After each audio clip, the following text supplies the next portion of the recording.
And if I last ball boxing, joined by the Hurricane, Nicola Hopewell. How are you, mate? Yeah, I'm good, thank you.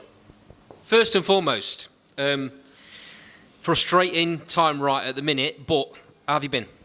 Yeah, I mean, it's frustrating, but I'm using it as a positive, really, because there's people that couldn't come to my original fight date that now can come to my fight date. I mean, we get a few more weeks. It's not the end of the world. It's not like it's in a few months' time, so I've just got to reset now and then go again. So, yeah, it's frustrating, but I'm just trying to use positives. Okay. As people that watch our show regularly and watch the interviews that I do with you regularly, this is not our usual venue. We're in Starbucks in Worksop, your hometown. Other coffee shops are available, by the way. Normally it's at the gym. Normally it's in the middle of fight camp. Normally you're really at it, and I come up, watch a bit of sparring, we do a bit of an interview. This should have been an interview about your last week building up to your fight, but that isn't the case because the fight's been postponed. Do you want to explain a little bit about that? Yeah, so we just got a call, I think it was Thursday, Wednesday or Thursday, the show had been postponed, so it weren't just my fight, it was the full show. There've been a few injuries, a few dropouts, so they needed to build that show back up, so it's been postponed to the 19th of July. So as frustrating as that phone call was, you just got to take the positives out of it, really. We've just been talking off camera about things happening for a reason. Are you a believer of that? Yeah, definitely. Everything happens for a reason, and there's a reason this show's being moved. So I think she's just keeping that belt warm for me. Nice answer. Dennis Hobson, you had a 3-fight deal with him. This was the third of the 3 fights. I know there was a big discussion before this fight eventually got made, which made the original timeline of your camp about 5 weeks, 5.5 weeks. That didn't faze you at all, did it? No, it didn't faze me. I'm always in the gym, and I always stay pretty fit. So, yeah, with all the discussions and stuff, I got a short camp for the biggest fight of my life. But it didn't faze me because I knew I was already fit, and I knew that all I needed to do was carry on doing what we're doing, and then me and Dad just needed to work on game plan stuff. In 5 weeks, I feel we had enough time to do that and get that specific sparring and do that pad work that we needed to do because I were already fit. So if I wasn't fit, it'd have been a totally different story. If I had to get fit and work on game plan because of the short timescales, I don't think we'd have been fighting for the original fight date. You always stay fit. You're always pretty much on weight, give or take. In fact, Daz is having to sometimes rein you in a little bit because you're doing a bit too much, but that's just you, right? Yeah, I mean, it's something I've always done. I've always been active. I've always ran, and even from being a kid, I've ran all the time and like to stay fit. It's just like part of my life. But yeah, he does have to rein me in. And yeah, he's reined me in a little bit this week. We've got to reset, and then we've got to go again. So yeah, I need to listen to Daz and Marth as well, and just take that little bit of a few days rest before we go again. What often happens with smaller promotions, and it's happened in this case, is it's no fault of your promoter, it's no fault of management, certainly not your fault, but these things happen where fights sometimes drop off, and it happened with a number of fights on this card, and it just wasn't financially viable for the original date to go ahead. You can understand that, even though it is frustrating, can't you? Yeah, definitely, I can understand it, and also for people that were coming to watch me as well, I also want them to have a good night. So if it was, say, only 4 fights, mine included, on the fight card, it's not a night out, it's just a few hours, so I'd rather them postpone it, I'd rather have that few extra weeks, and I'd rather them sort the show out, and then whoever's coming to see me have a better experience at a show, because if they come and it's only like 4 fights and it's only a few hours of a show, they might not come again. It might put them off, so I'd rather them sort it out, and these things happen and people are aware that these things happen, so everyone's been really understanding. Skate Central's rocking as well when it's full. This is kind of your home now, working with promoted Dennis Hobson on Fight Academy, Fight Zone TV. So this date's now been put back to the 19th of July. Still for the IBO World Fly title. Exciting, isn't it? Yeah, it excites me and it gives me that little buzz. And I feel like when you've got that buzz, like, I'm going to take these few days rest, I'm going to listen to what I need to do. And then I'll be back on it. And I'll be ticking all them boxes just like I have done for the past 5 weeks. I'll be doing for the next 5 weeks. You're in a position now, we spoke about this after your first fight with Dennis, but you're in a position now where you've not had to waste energy about thinking about when's my next fight coming, who's my next fight going to be with.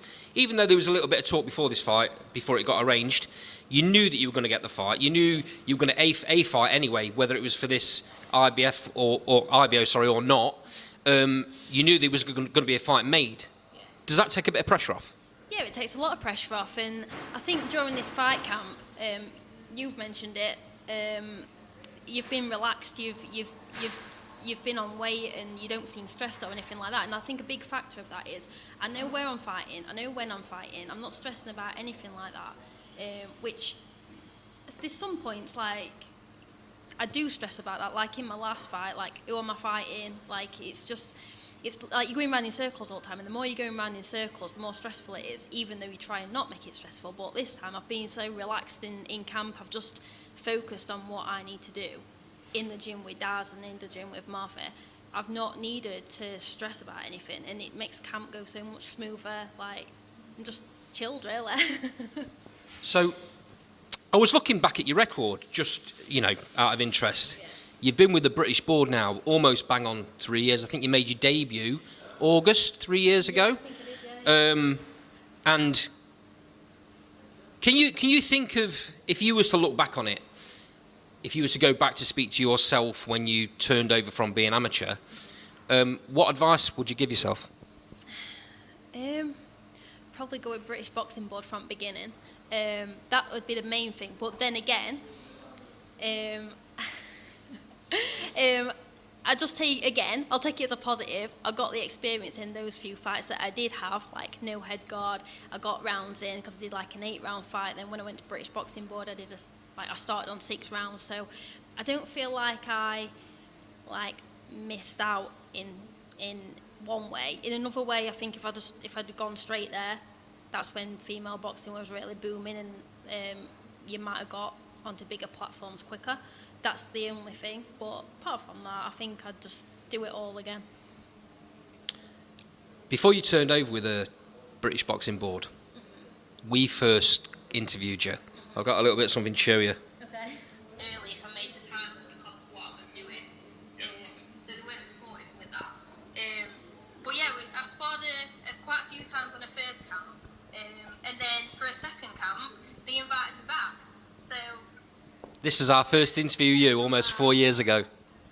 That's you crazy. must take a lot from them spars. You must take a lot from them. yeah, I think one of the biggest things I took from that is obviously how good she was, 2-time Olympic champion. And Talking Nicola Adams. like I could keep up with her, like work rate and everything like that. And on the second time I sparred, she was boxing a southpaw actually, and that's not my normal stance. Yeah. And when we went over, Dominic said to Chris, "Can she go southpaw for some rounds?" And it weren't something I was. That must seem like an age ago. It's ages ago. I can switch, but it's not something I do all the time. And This is crazy. box full rounds of it. Yeah. But I tried it and I did it. So helping her out like that. Looking back at that, you're a completely different person on camera now. It's crazy. You've been in with Terry Harper as well, I was reading. You've sparred Yeah. Terry Harper? Yeah, I've fought Terry a few times as well. Yeah. Terry's, Nicola's the same weight as me. Terry's a little bit heavier. It's a lot heavier, isn't it? Me, but that, same again. That's mad looking at the experience that. I got from I just thought I'd go back a little bit because it's been a bit of a journey. Yeah, it has. It's been 4 years, that. Almost 4 Wow. years. It was, I think that was probably before you went down to Brighton. Yeah.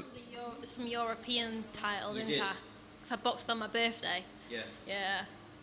And then we came down to the first show I did. The first time I'd ever been and done an interview at a show was at your show, Halloween Havoc, I think it was. In town, weren't it? Yeah, I remember. Yeah, I remember. Because I don't think I had a fight for that, and then they ended up boxing Tasha again. I think we called her up on the day and asked her to come down just so I got a fight. It's mad. But the difference between the two, I mean, obviously, like you say, you've taken things from the Bieber stuff, i.e., being under the lights, being in front of a crowd without an egg guard on. A lot's changed since then.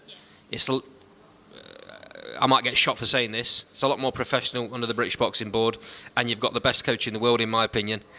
Soon to be. Remember this. I'm going to play this back in a couple of years' time when he's got you as a world champion and Ebony as a world champion again. Yeah, you should. Yeah, there's loads I can take from it, but if it weren't for that, I might not be here. So that's how Exactly that. It's all process, right? Yeah, it's all processing. It's all a journey, and you've got to be on that journey. So if I'd have not done that part, I might not be here. I might not have Dad as my trainer. So I'm glad I did it. Okay, let's talk about this fight in particular. IBO Fly World Title fight against Marie Connon. What do you know about Marie? I don't know much about her. I mean, I've seen her fights. I started watching her fights actually when I boxed Kate because she'd fought Kate. I didn't know at that point I was going to be boxing Marie. But yeah, I've watched that fight a few times. She is decent, she's good, and I can't overlook her at all. But I'm really confident. Like, I've boxed some good people. Obviously, I've boxed Emma Dolan and Mary Abbey, I defended my title, or Gemma Ruegg. So I need to take all them positives out of all them fights, and I'm using that for the confidence to go into this one as well. Giving nothing away, I know you work on certain things and you tailor fight plans and stuff to each individual opponent. So if their team are looking at you from the last couple of fights, it's not necessarily what you're going to be doing in the ring, is it? Yeah, I mean, it might not.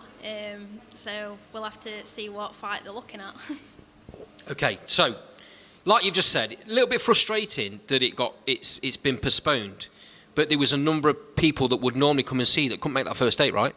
Yeah, so with the messing around over is the fight happening, is it not, there was a football presentation that my sponsors go to, so they're going there, they're hosting that, so that were a good number of tickets gone.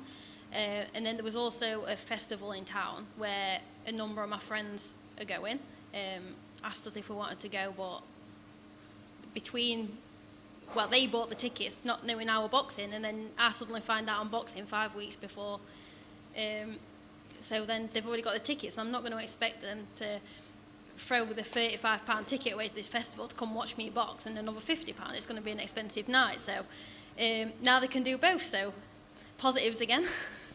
Exactly that, everything for a reason. Yeah, it happens for a reason, and this has happened, and more people are coming. Okay, so the new date, 19th of July, Skate Central, Dennis Hobson's Fight Zone, Fight Academy. Anyone that's not got tickets yet, they've now got about 5 weeks to get some. Where do they get them from?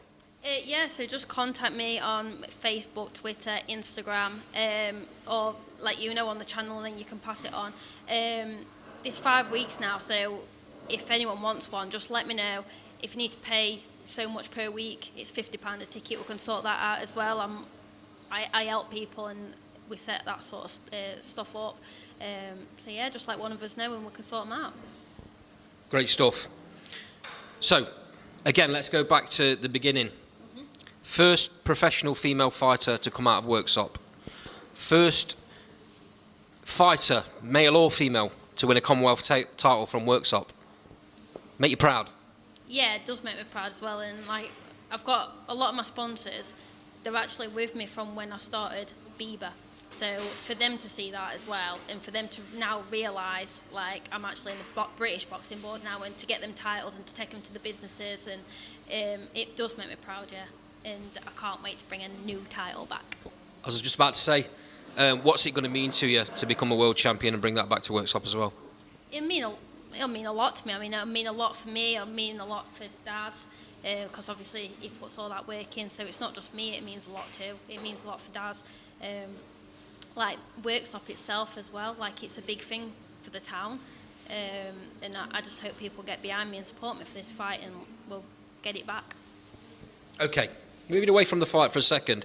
The last time we spoke down the gym, we were talking about how female boxing looks like it had taken a bit of a dip and it wasn't a priority for the big promoters. All of a sudden, Most Valuable Promotions, headed by Jake Paul, seems to have come alive, and he's taken a massive amount of female pro fighters on. He's got this massive card coming up. That's great for female boxing, isn't it? Yeah, it's massive. Like, in just looking at the fights that are on there and who's on there, it's massive female boxing, and everybody will be tuning in to watch it because there's some names on there. I mean, you got your Katie Taylor, you got Amanda Serrano, you got Ellie Scottney, you got Savannah Marshall. These are like household names, and he's got them all on one card. Huge, and not only that, he had a massive pullout with Dina Torsland. She's had to vacate her belts because she's pregnant. She's going to concentrate on bringing a baby in, and so instead of cancelling that fight, he just goes ahead and signs Shanika Johnson to make that an undisputed fight against Sharetta Metcalf. Crazy, right? Yeah, and this is another reason you need to stay ready and you need to stay fit, because what she got 5 week? I think it's 5 week, 4 or 5 week. So it's another example of why we need to stay fit. So then when you do get that short notice, you just need to make them slight changes in boxing. Yeah, I mean, Shanika was a belt holder, as you know, but she's now going to be fighting for undisputed because all of those belts are on the line. Yeah, I mean, that's crazy, isn't it? Like, and just on a few weeks' notice as well. Like, you can get a phone call any time, and you just, in something like that, you just have to take it. So I'm guessing you'll be watching the card, but it's massive. It's a massive shift for female boxing. Yeah, it's massive. I'll be tuning in definitely, and I think a lot more will as well. And I think it'll get probably people excited about female boxing again. Because Jake Paul's taken the reins, he's taken some big fighters away from the other promoters. Do you think it's going to make them sit up and pay attention and realise they've got to start booking female fights again? I hope it does, and I hope the other promoters now just don't rely on Jake Paul just to put those fights on. I hope they just understand now they've got to put these fighters on, otherwise they're going to lose all their female fighters. But then looking at the other side, Jake Paul can't put all them female fighters on, so it's got to be spread out somewhere. Yeah, you're dead right. I mean, yes, he's got this one massive card. I think that's more of a showcase to show that he's got all these fighters, but he can't do that every single time. Yeah, exactly. You can't do that all the time, and it needs to be spread out, and it'd be better if it was spread out on different platforms, and there's some competition there as well. But at the minute, he's got most of the females. He has. And props to Most Valuable Promotions, props to Jake Paul. I've had my things to say about him as a boxer, but as a promoter, he could very easily be pushing himself right up there as one of the best in the world. Oh, definitely, easily. He's doing all the right things to do it. I mean, I've had things to say about him, but then when you sit back and look what he's actually doing, he's doing all the right things, and you can't fault him. Not only that, there was a fight not long back where his headliner had to pull out. Amanda Serrano had to pull out. Last minute, she got ill. She got out of bed. She was poorly. So the fight got cancelled. The show got cancelled.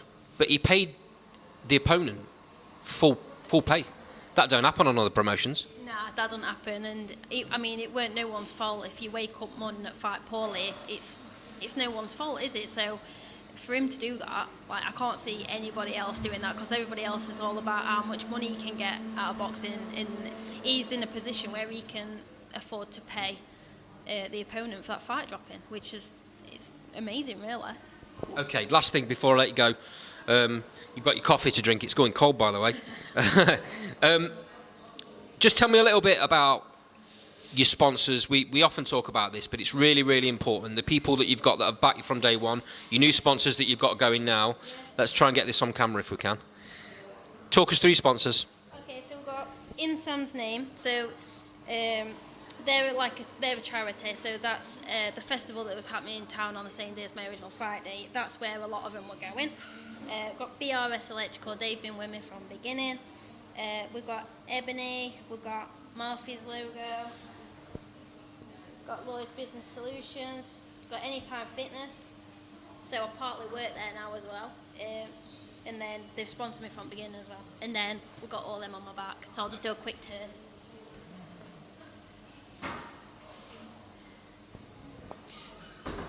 It can't be underestimated how important these sponsors are in your journey so far, can it? Yeah, and like especially this time, like my camp's been extended for another 6 more weeks. So like I've got Shane who does my massages. When I went the other day, he thought he was doing the last massage before I thought, but it was the day it got cancelled. So now he's told me to book in some more massages. So obviously that saves me a lot of money as well, because I need to look after my body at the same time. So like they can't get extended, but then so does everything else. Yeah. Like eating clean, everything like that. It all costs money. So these sponsors, like they help with all that. Kit, Yeah. gloves, Yeah. everything. Yeah, there's everything to do. Hair, even down to my plaits in my hair. Like, there's all that to do. The thing is, that's things that fight fans won't realise. On small or promotion, you've not got a big promoter basically paying you a boatload of money for a camp, and then you've got to sort that money out between camp. You've basically working to get that. Yeah, you've got to work to be able to box. Yeah. Okay, I really appreciate your time. We'll call it a day there. Obviously, last spell I'll be down on fight night. Yeah. I might even try and get up to the gym again beforehand. But thank you for your time. Really appreciate you coming down and meeting me. And you owe me a coffee, by the way. Thanks, Andy.